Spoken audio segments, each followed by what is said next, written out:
বন্ধুরা, আমরা সর্বশ্রেষ্ঠ মানবজাতি জীব। আমরা আমাদের বুদ্ধিমত্তা দিয়ে চিন্তাভাবনা স্বাধীনভাবে করে থাকি।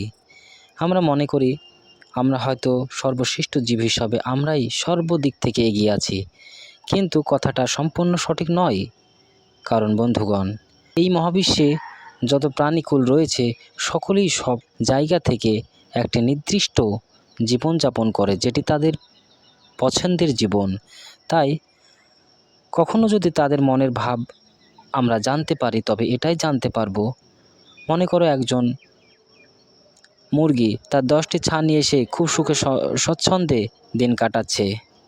এক্ষেত্রে তাকে যদি প্রশ্ন করা হয়, তার সেই বাচ্চাদের জন্য জীবনও দিয়ে দিতে পারে, কারণ তার কাছে এই মহাবিশ্বের কেন্দ্রবিন্দু তার জীবন আর এই ছানাগুলো।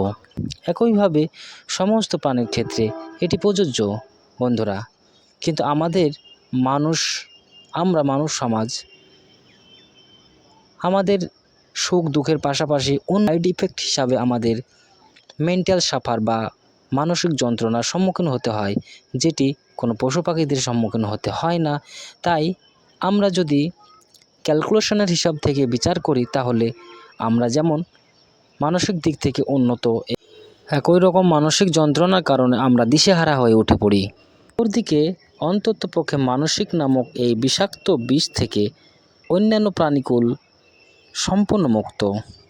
তাই দিন শেষে বলা যায় সমস্ত প্রাণীকুল ঠিক জায়গায় অবস্থান করছে। তাদের এই বিষয়ে তাদের কোনো জীবন নিয়ে অভিযোগ নেই।